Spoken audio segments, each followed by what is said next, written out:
Hello everyone, आप सभी का बहुत बहुत स्वागत है मेरे चैनल BA स्टोरी टेलर पे। और आज मैं आपके साथ नेक्स्ट पार्ट लेके आई हूँ लव अफेयर्स का। चलिए उसे शुरू करते हैं। गाइस, मैंने ऑलरेडी जो पार्ट नंबर 39 है उसे स्टोरी को शेयर करना शुरू किया है, तो पहले आप उस पार्ट को सुनेगा, उसके बाद इस पार्ट को सुनेगा, वरना आपको कुछ भी समझ नहीं आएगा स्टोरी में क्या चल रहा है।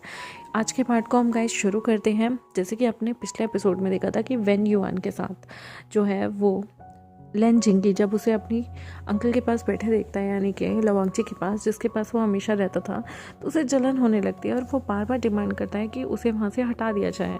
यहाँ पर वो इस बच्चे की इतनी फेयरनेस देख के थोड़ा सा वेन युआन डर जाता है, क्योंकि वेन युआन ने कभी भी किसी के सामने आवाज़ नहीं उठाई थी। वो अक्सर डरा सहमा रहता था। और जब लेन जिंगी यहाँ पर आकर अपने फादर के सामने रोब झाड़ते हुए कहता है इसे यहाँ से उतारो, तो बेचारा वेन शिजुई डर जाता है और ये वेन युआन जो था वो फटाफट से लवांगची को टाइटली पकड़ लेता है। लवांगची के थोड़े से जख्मों पे लगती है तो वो एकदम से बोलता है यहाँ मत पकड़ो, मुझे इंजरी हो रखी है। तो थोड़ा सा बेचारा शर्मिंदा होते हुए वेन युआन जो है वो अपनी आंसू भरी निगाहों से देखने लगता है। लेन जिंगी बार बार कह रहा था इसे यहाँ से हटाओ फादर, ये यहाँ अंकल के पास क्यों बैठा है। तो शिचन यहाँ पर अपने बेटे को गोदी में लेते हुए कहता है ठीक है, तुम अंकल के पास बैठ जाओ, तो फिर मैं इस बच्चे को अपने पास रख लूँगा, क्या ख्याल है तुम्हारा। यहाँ पर वो सिर हिलाते हुए मना करता है। लेन जिंगी कहता है नहीं नहीं, मैं ऐसा नहीं कह रहा था, लेकिन फादर ये अंकल के पास क्यों है।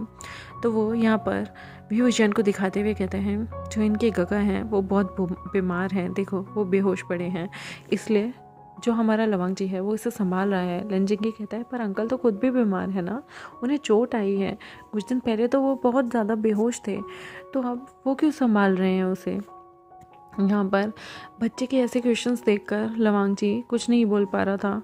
लवांगजी बड़े प्यार से यहाँ पर जो उसके पास बैठा हुआ था ना वेन युआन, उसके सिर पे हाथ फेरता है और कहता है जिंगी, तुम्हें किसी से भी ईर्ष्या करने की ज़रूरत नहीं। तुम्हें क्या सिखाया जाता है क्लाउड रेसेस में, किसी से भी ईर्ष्या करना, जलन करना मना है। और देखो ये भी तुम्हारे लिए तुम्हारे गगा जैसे हैं। हाँ, ये तुमसे उम्र में बड़े होंगे, क्या उम्र है तुम्हारी। यहाँ पर कुछ भी नहीं बोल पाता जो हमारा वेन शिजुई होता है, और वेन युआन कहता है मुझे नहीं पता कि मेरी क्या उम्र है।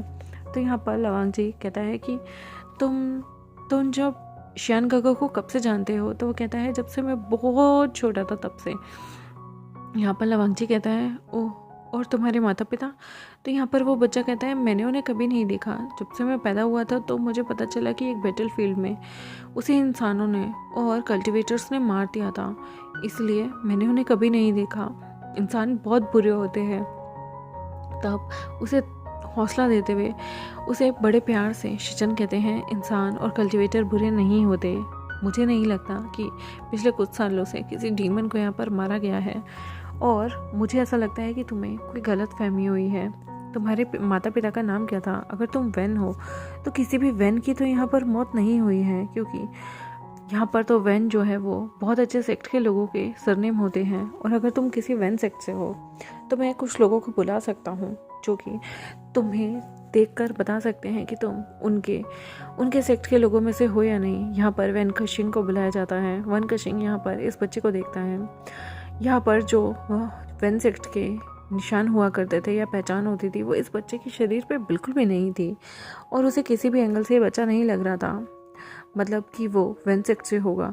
यहाँ पर बहुत अच्छे से उस बच्चे की जांच होती है। वन कशिंग खुद बड़े प्यार से इस बच्चे को कभी कुछ मीठा खिलाते हुए और कुछ अच्छा खिलाते हुए उसकी जांच करने लगता है, उससे क्वेश्चंस पूछने लगता है, और उसे एक चीज़ पता चलती है सारे इंटरोगेशन में कि ये बच्चा बहुत ही इनोसेंट है, और ये बच्चा सिवाय विंग के किसी से कनेक्टेड नहीं है। यहाँ पर धीरे धीरे विंग को भी होश आ रहा था।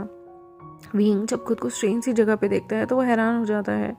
फिर उसे धीरे धीरे याद आता है कि उसे किसी ने पकड़ लिया था। यहाँ पर वो देखता है उसकी एक रिस्ट तो यहाँ पर बेड से बंधी हुई है, और दूसरी रिस्ट किसी और से, मतलब उसे इनविजिबल जो रिस्ट होती है उसकी वैसे किसी तार से बंधी हुई थी। वो भी साथ में बैठे हुए बेड पे एक लड़के से मिल जाके वो रिस्ट मिल रही थी।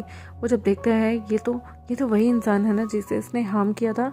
यहाँ पर ये लोग इसे क्यों लेके आए हैं, क्या वो इसे तड़पा के मारना चाहते हैं। इसने इसी कल्टिवेटर को पहले हार्म किया था, तो यानी कि ये बदला निकालेंगे और विंग को भी वैसे ही तड़पाएंगे। और इस कल्टिवेटर ने तो इसके रिस्ट को भी पकड़ा हुआ है। विंग मन में सोचता है आज तो मैं मारा गया। अब मैं सर्जन फादर का कोई भी सपना पूरा नहीं कर पाऊँगा। और तो और अब वो मन में सोचने लगता है, आई एम सॉरी फादर, मेरी वजह से आपको बहुत कुछ झेलना पड़ेगा, लेकिन मैं सच में आपको दुख नहीं देना चाहता था। पर फादर, मुझे नहीं पता था कि आज मॉडल दुनिया में मेरा लास्ट डे होगा। वो अब सब कुछ इग्नोर करते हुए अपनी जगह पे बैठता है और बार बार कहता है, वेन युआन तुम कहाँ हो। वेन युआन जो कि लवांगची के पास था, वो अचानक से उठ के कहता है, गोगो आप ठीक हैं। और वो यहाँ से उठकर विंग के पास जाने लगता है। विंग अपना हाथ आगे बढ़ाता है, लेकिन वो देखता है कि उसके दोनों हाथों को किसी तरीके से बांधा गया था। यहाँ पर लवांगची अपनी तार को थोड़ा लूज़ करता है ताकि विंग जो है वो बहुत अच्छे से ग्रीट कर सके, लेकिन जो हुआचंग ने उसका हाथ बांधा हुआ था वो हाथ नहीं हिल सकता था। वो हाथ जो था वो एक छोटी सी ही तार के साथ बंधा हुआ था, जो कि इमॉर्टल थी, जो कि इनविजिबल थी, और वो इनविजिबल चीज़ों को नहीं देख पाता। यहाँ पर विंग मन में सोच रहा होता है, ये कैसी दुनिया है, ये कैसे कर्स हैं। और यहाँ पर ये बड़े प्यार से जो वेन युआन होता है उसे अपनी गोद में लेता है। वेन युआन जो था ना, वो बहुत ज़्यादा क्यूट बेबी लग रहा था और वो उसे अपने पास लेता है। वो बार बार पूछता है, शैन काका आप ठीक है ना। वो कहता है कि मेरे हाथ खोलो, मुझे यहाँ से जाना है, प्लीज़ मेरा हाथ खोलो। यहाँ पर लवांगची कहता है, विंग तुमने मुझे नहीं पहचाना। यहाँ पर विंग अपने लिप्स को बाइट करता है और कहता है, मैंने पहचान लिया। अब आप क्या चाहते हैं कि आप मुझे मार दें? आप मुझे मारना चाहते हैं ना, तो मुझे मार दीजिए, लेकिन मेरे वेन युआन को कुछ मत कीजिएगा। ये मासूम सा बच्चा है, प्लीज़ इस पर रहम कीजिएगा। यहाँ पर लवांगची कहता है, तुम क्या कह रहे हो विंग? मुझे समझ में नहीं आया। विंग कहता है, अनजान बनने की आपको ज़रूरत नहीं है। मैं जानता हूँ, आपको पता है जिसने आपको हार्म किया था वो मैं हूँ, और मैं अपनी गलतियों को एक्सेप्ट करता हूँ। आपको और उन सज्जन को जो कि उधर लेटे हुए हैं, उन सबको मिलाकर मैंने ही हार्म किया था। और अगर आप उस दिन यूनिकॉर्न को ले जाने देते तो मैं आपको हार्म नहीं करता, पर आपने जिद्दपने में मेरे साथ लड़ाई की, तो मुझे अपने आप को बचाने के लिए सेफ्टी में मुझे आपको हार्म करना पड़ा। और देखिए, अगर आप इसका बदला निकालना चाहते हैं तो प्लीज़ इस बच्चे से मत निकालिएगा। आप मुझे अपना गुलाम बना लीजिए, मुझे जितना कोड़े मारने हैं या मेरे साथ जो करना है कीजिएगा, पर इसे जाने दें प्लीज़। मैं आपसे हाथ जोड़ के विनती करता हूँ। शिट, मैं हाथ नहीं जोड़ पा रहा, लेकिन प्लीज़ इसे जाने दो। इस बच्चे की इसमें कोई भी गलती नहीं है। यहाँ पर लवांगची कहता है, तुम्हें लगता है कि मैंने तुम्हें पनिश देने के लिए यहाँ रोका है विंग? क्या तुम्हें कुछ भी याद नहीं?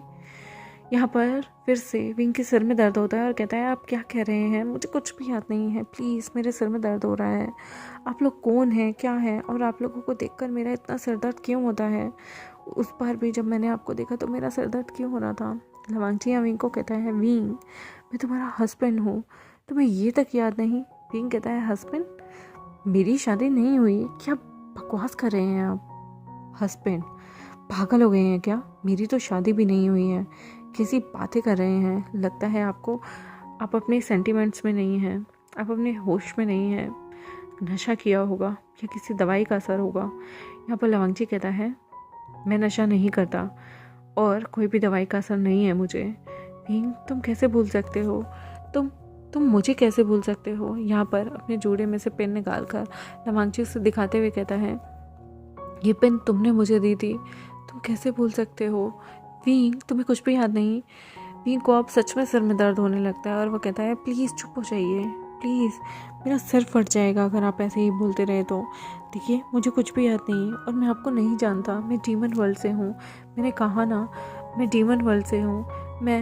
मेरे फादर सैटर्न हैं, और अगर आपको इसकी भी सज़ा देनी है कि मैं एक डीमन हूँ, मुझे मार दीजिए, लेकिन इसे जाने दीजिए। यहाँ पर विंग की कंडीशन देखकर थोड़ा सा हमारा जो बच्चा था, यानी कि वेन युआन था, वो भी एकदम से बोलता है, गगा क्या हुआ आपको? ये ब्रदर इतने बुरे नहीं हैं, इन्होंने मुझे यानी कि युआन को खाने के लिए कैंडी भी दी थी, और इन्होंने मुझे बिल्कुल भी कुछ भी गुस्सा नहीं किया, इन्होंने मुझे मारा भी नहीं, कोई पनिशमेंट भी नहीं दी, और इवन इन्होंने प्रॉमिस किया है कि आपको भी कोई पनिशमेंट नहीं देंगे। विंग कहता है, तुम इंसानों पे कैसे भरोसा कर सकते हो? तुम कितने मासूम हो। ये लोग, तुम्हें लगता है ये लोग तुम्हें कोई भी नुकसान नहीं पहुंचाएंगे? इन लोगों ने तुम्हारे माँ बाप को मारा था। तभी वहाँ पर एक डॉक्टर आ जाता है और कहता है, क्या कहा? इसके माँ बाप को मारा था? वो डॉक्टर ज़ोर ज़ोर से मुस्कुराता है और वो कहता है, मैं चाहता हूँ कि यहाँ पर आप अपने काफ़ी सारे लोगों को गैदर कर लिया जाए, स्पेशली हेडमास्टर चरण। मैं एक अनाउंसमेंट करना चाहता हूँ। विंग कहता है प्लीज़ मुझे यहाँ से जाने दो, आप लोग यहाँ क्या करने वाले हैं। विंग को लगता है ये सारे मिलके उसे और वेन युआन को मार डालेंगे। अब यहाँ पर विंग पूरी कोशिश करता है तो वो डॉक्टर हंसते हुए कहता है तुम क्या कोशिश कर रहे हो, तुम यहाँ से कभी नहीं छूट पाओगे, और ये जो बाइंडिंग केबल्स है ना ये इनविजिबल हैं और इसे कोई भी नहीं तोड़ सकता जब तक ये जिसकी केबल्स हैं वो खुद से तुम्हें इनसे रिहा ना कर दे। विंग मन में सोचने लगता है आप लोग मुझे मार देंगे, लेकिन मैं वो इशारे से वेन युआन को अपने पास अपनी गोद में बैठने के लिए बोलता है और वो कहता है वेन युआन कुछ भी हो जाए तुम खुद को कोई भी नुकसान नहीं पहुँचाओगे। अगर आज मुझे यहाँ से कुछ हो जाता है तो तुम हमेशा ओबीडिएंट बन के रहना। वो बार बार यही चीज़ वेन युआन को बता रहा था और वेन युआन बहुत ज़्यादा डर जाता है। उसे लगता है शायद उसे और वी गगे को मार दिया जाएगा। वो रोते रोते लेन वांगची की तरफ मुड़ता है और बार बार कहने लगता है प्लीज़ शियन गगे को बचा लो। डॉक्टर कहता है हम तुम्हें कोई नुकसान नहीं पहुँचाएंगे लिटिल बेबी, तुम्हें रोने की ज़रूरत नहीं। यहाँ पर वो तैलिस्मान से सबको इन्फॉर्म करता है और वहाँ आने के लिए कहता है। सारे अच्छे बड़े बड़े टीचर्स वहाँ पहुँच जाते हैं और वहाँ पर पूरे कमरे में सन्नाटा होता है। वो डॉक्टर से कहते हैं आप क्या बताना चाहते हैं। डॉक्टर यहाँ पर उस बच्चे के सैंपल सामने रखते हैं और लवांगची वीफुशन के सैंपल भी सामने रखे जाते हैं और वो डॉक्टर मुस्कुराते हुए कहता है मेरे लिए मुँह मीठा नहीं करवाओगे चरण, मुबारक हो। ये जो बच्चा है ना ये लैन फैमिली का ही है और लवांगची से इसका जो ब्लड है वो मिलता है। इवन तुम्हें पता है जब मैंने तुम्हें अपने कैबिन में बुलाकर तुम्हें भी ब्लड देने को कहा, इस बच्चे का ब्लड तुमसे भी कुछ प्रतिशत मिलता है, यानी कि ये बच्चा इनडायरेक्टली तुम्हारे भी लैन फैमिली को बिलोंग करता है। और जब मैंने इसका ब्लड यहाँ पर किसी और से नहीं बल्कि वीफुशन से भी मिलाया तो जांच के दौरान पता चला कि ये ब्लड जो है वो लवांगजी और वीफुशन से सबसे ज़्यादा मिलता है। मतलब इसके पूरे चांसेस हैं कि ये बच्चा जो है वो तुम्हारी लैन फैमिली का आने वाला वारिस है। ये बच्चा लैन फैमिली से ही है और ये बच्चा वांगजी और वीफुशन का बच्चा है। ये सुनते ही वीफुशन का मुंह खुला रह जाता है और यहाँ पर वेन युआन का भी। वेन युआन को लगता है कि जो मॉडल होते हैं ना वो बेवकूफ़ होते हैं। ये कैसे सोच सकते हैं वीफुशन गगा की तो शादी भी नहीं हुई, वो वेन युआन का पेरेंट कैसे हो सकता है, और जो इतने खूबसूरत से गगा हैं उसके फादर कैसे हो सकते हैं। पिछले इतने सालों में कभी भी उसने इतने खूबसूरत से गगा को देखा तक नहीं है। उसने जब से होश संभाला है वो तो कभी इस मॉडल दुनिया में आया भी नहीं है। विंग भी मन में सोचता है कि ये इंसान लोग पागल तो नहीं होते, ये क्या सोच रहे हैं। और वो लोग कह रहे हैं कि वीफुशन का बच्चा है, वो भी किसी और से नहीं बल्कि लवांगची से। और वो मन में सोच रहे होते हैं कि वीफुशन का जो बच्चा है वो वेन युआन है। उसे हंसी आ रही होती है कि ये लोग पागल हैं क्या। वेन युआन के पेरेंट्स तो बहुत पहले मर चुके हैं। हालांकि वीफुशन को कोई भी याद नहीं, याद उसे 5 साल से पहले का कुछ भी नहीं याद कि क्या हुआ क्या नहीं हुआ, क्योंकि वो तो एक छोटा सा एक्सीडेंट हो गया था उसके साथ। लेकिन वो मन में सोच रहा होता है ये लोग कितने बुद्धू हैं, ये लोग कैसे सोच सकते हैं। यहाँ पर वीफुशन जो है वो गुस्से में चलाता है और कहता है इनफ इज़ इनफ। आप लोगों को शर्म नहीं आती इस तरह का भद्दा मजाक करते हुए। आप वेन युआन और मेरी फीलिंग्स के साथ कैसे खेल सकते हैं। मैं एक ऐसा ओमेगा हूँ जिसने आज दिन तक शादी भी नहीं की है, और शादी से पहले किसी के साथ संबंध बनाना, और आप कह रहे हैं कि मैंने संबंध बनाया है लवांगची के साथ। आप लोग पागल हो गए हैं क्या, आप में दिमाग नहीं है। आप इस तरह से मेरे कैरेक्टर को नहीं उछाल सकते। और तो और आप वेन युआन को मेरा बच्चा बता रहे हैं, ऐसा कुछ भी नहीं है। वेन युआन के पेरेंट्स कोई और हैं। यहाँ पर वो लेन जो डॉक्टर होता है वो वीफुशन को सबूत देता है और कहता है तुम्हारे और लवांगची के 99.9% जो है प्रतिशत सारे के सारे ब्लड की जो डिटेलिंग है वो इस बच्चे से मिल रही है, और तुम कह रहे हो कि तुम इसके पेरेंट नहीं हो। कैसा मजाक कर रहे हो तुम्हें पता भी है ब्लड जांच की है हमने इसकी, और उससे खुद से पता चल गया है कि ये बच्चा तुम्हारा है। तुम एक बच्चे को बर्थ देने के बाद ये सब कैसे भूल सकते हो। वीफुशन कहता है आप लोग पागल हो गए हैं क्या, मैंने तो कभी शादी भी नहीं की है। मेरे मन में किसी भी अल्फ़ा के लिए कोई भी गंदा ख्याल भी नहीं आया है, और आप मुझ पे लालचन लगा रहे हैं। यहाँ पर वीफुशन को बहुत गुस्सा आता है इन बेवकूफ़ों पे, लेकिन वीफुशन बेचारा क्या ही करता। वो कुछ नहीं बोल पाता, उसे बहुत गुस्सा आ रहा था। वेन युआन भी कंफ्यूज था। तो यहाँ पर लवांगची और भी ज़्यादा कंफ्यूज। लेकिन लवांगची को बहुत खुशी होती है कि ये छोटा सा जो बच्चा है ना, वो किसी और का नहीं बल्कि उसका अपनी औलाद है। वो मन में सोच रहा था कि विंग ने उसके बच्चे को भी जन्म दिया था, लेकिन विंग को ये चीज़ें याद क्यों नहीं आ रही। यहाँ पर सारे कहते हैं अगर ऐसा था और अगर ये विंग और वांगची का बच्चा है तो विंग को ये चीज़ें याद क्यों नहीं है। तो यहाँ पर वो कहते हैं कि मैंने विंग की जांच की थी। विंग के ऊपर किसी ने बहुत बहुत बहुत सारी चीज़ें एक्सपेरिमेंट की है, जिसकी वजह से विंग अपनी याददाश्त को भूल चुका है। विंग को कुछ भी याद नहीं कि वो कौन है, कहाँ से आता है, क्या करता है। विंग से अगर आप कुछ टाइम पुरानी चीज़ें पूछोगे तो शायद उसे याद भी नहीं होंगी। इसकी वजह से विंग को याद आता है कि हाँ, उसे पिछले 5 साल के अलावा कोई भी याद नहीं है। तो विंग कहता है मैं पिछले 5 साल की सारी चीज़ें आपको सब चीज़ें बता सकता हूँ। तो वो डॉक्टर कहता है पिछले 5 साल से पहले की। विंग कहता है वो मुझे कुछ भी याद नहीं, एक एक्सीडेंट में मेरी याददाश्त चली गई थी। मुस्कुराकर वो डॉक्टर कहता है वो कोई एक्सीडेंट नहीं था, जानबूझकर तुम्हारी याददाश्त को मिटाया जाए ताकि तुम कोई भी सवाल ना कर पाओ। और जिस वर्ल्ड में तुम रहे हो ना, उस वर्ल्ड में तुम पिछले 5 साल से नहीं बल्कि सिर्फ 7 साल से हो। वहाँ पर तुम्हें कैद करके ले जाया गया था। तुम्हारी शादी के ही अगले दिन तुम्हारी शादी हैंगवन चुन से हुई थी। यकीन नहीं आता तो अपनी बॉडी चेक करना, तुम मार्क भी किए जा चुके हो। हैंगवन चुन ने तुम्हें मार्क भी किया था और तुम दोनों के बीच में ब्रीडिंग और नोटिंग भी हुई थी, जिसका रिज़ल्ट तुम्हारे सामने है, तुम्हारा अपना जीता जागता बच्चा। लेकिन मैं इतना हैरान हूँ कि एक बर्थ देती हुई जो माँ होती है वो कितने पेन में होती है, और इतना बड़ा पेन तुम कैसे मिटा गए। तुम्हारी याददाश्त को बहुत बहुत तरीक़ों से हटाया गया है। तुम्हारे सामने तुम्हारा बच्चा है जिसे तुम किसी और का बच्चा मानकर पाल रहे हो। किसी ने कभी नहीं चाहा कि शायद ये बच्चा था उसे तुम अपने से अलग करना चाहो, या फिर कोई तो इंसान ऐसा है जो बिल्कुल नहीं चाहता कि तुम अपने बच्चों के साथ रहो। इसलिए उस इंसान ने तुम्हारी याददाश्त मिटाई, तुम्हें ये कहा कि तुम्हारा खुद का बच्चा किसी और का अनाथ बच्चा है जिसे तुम पाल रहे हो। यहाँ तक कि मैंने सुना कि इसकी सज़ा तुम्हें मिलती थी। वो इंसान इसकी सज़ा तुम्हें क्यों देगा? यानी कि वो चाहता था कि तुम इससे दूर हो जाओ, क्योंकि ये तुम्हारा और लवांगची का बच्चा है। और तुम्हारा इतना ब्रेन वॉश हो गया कि तुमने अभी एडमिट किया कि तुमने लवांगची पे हमला किया है।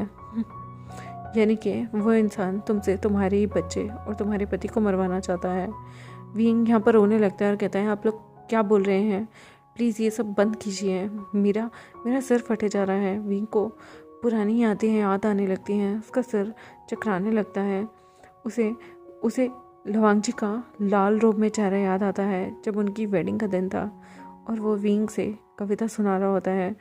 विंग को यहाँ पर बहुत अजीब सा लग रहा होता है, उसका सिर जैसे फट जाएगा। वो फिर से बेहोश होकर गिर जाता है। डॉक्टर और बाकी सब भाग कर आते हैं। लवांगची भी उठना चाहता था लेकिन शिचन उसे मना कर देता है क्योंकि वो अभी इंजर्ड था।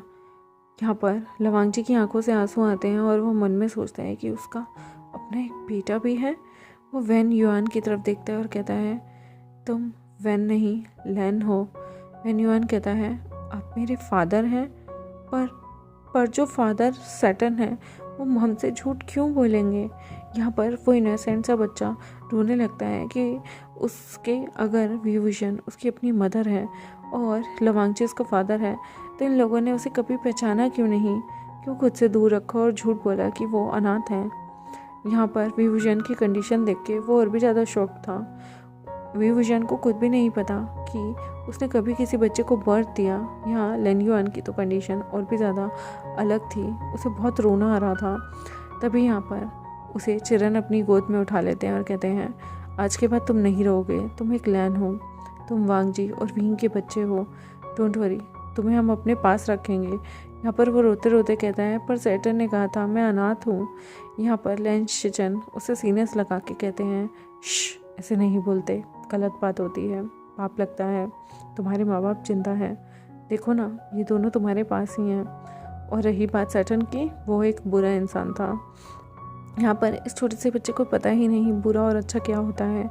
इसके दिमाग में तो बहुत सारी चीज़ें, बहुत सारी उलझनें चल रही थी और देखते हैं कि क्या विंग की याददाश्त ये लोग वापस ला पाएंगे। क्या विंग को एहसास होगा कि वो कितनी बड़ी गलती करने जा रहा था, और क्या विंग को पता चलेगा कि उसने अपने ही बच्चे को इतने टाइम तक एक अनाथ मान के अपने साथ पाले रखा, पोसे रखा, बड़ा किया, लेकिन उसे ये भी नहीं पता था कि वो उसका खुद का बच्चा है।